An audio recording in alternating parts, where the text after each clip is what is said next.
The 2019 film adaptation of Cats didn't just miss the mark, it set the mark on fire, buried it, and then threw a party to celebrate. Directed by Tom Hooper, who had just come off Les Misérables, Cats promised to be an ambitious, star-studded cinematic experience.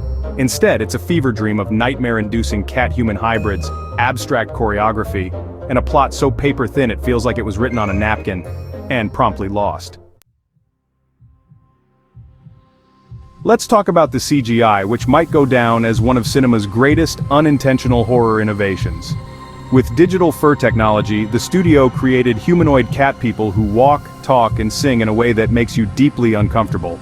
Rather than enhancing the experience, this technology backfires spectacularly, producing creatures that seem stuck in a peculiar state between human and feline. Their faces are distinctly human, which means you're forced to look into the soulful eyes of Dame Judi Dench and Sir Ian McKellen while they're covered in what can only be described as fursuits from another dimension. Rather than endearing or immersive, the visual effect is somewhere between unsettling and downright creepy. And then there's the plot, or lack of one. Cats doesn't tell a story so much as string together musical numbers where each cat introduces itself, tells its life story, and then disappears forever. Apparently, these jellicle cats gather once a year to compete for the dubious honor of ascending to the Heaviside layer, which, despite sounding like a sci-fi concept, is basically just cat heaven. Yet the lack of plot cohesion turns the movie into a string of unrelated character sketches, each more confusing than the last. By the time we meet McCavity, Idris Elba, who apparently has magical powers for no explained reason, we're far beyond understanding anything that's going on.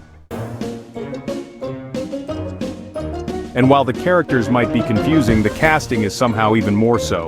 You've got Sir Ian McKellen, a renowned Shakespearean actor, licking imaginary milk out of a bowl like he's at a cat improv workshop.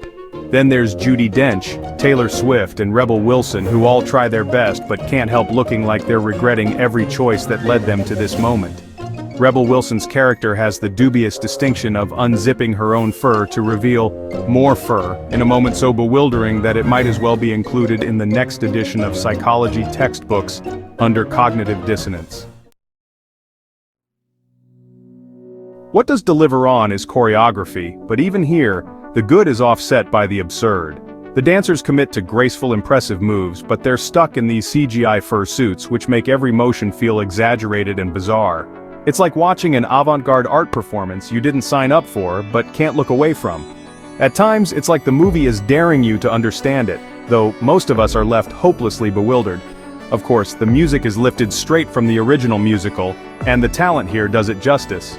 Jennifer Hudson's rendition of Memory is powerful, her voice soaring with emotion, but it's hard to take it all seriously when she's made up to look like a damp cat who's just crawled out of a sewer. The movie swings between earnest musical moments and unintentionally hilarious visuals, leaving the viewer caught between trying to feel the emotion and holding back laughter.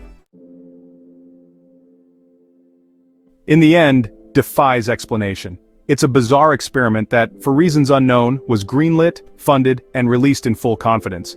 It's an oddity that will likely be remembered less as a triumph of modern cinema, and more as a cinematic curiosity. One of those movies you watch, not because you expect to enjoy it, but because you want to see if it's as strange as everyone says. And rest assured, it absolutely is. Isn't just a movie. It's a challenge to your very understanding of what a movie is supposed to be. Thanks for watching. Make sure to like, share, and subscribe. Quirky Critic signing out.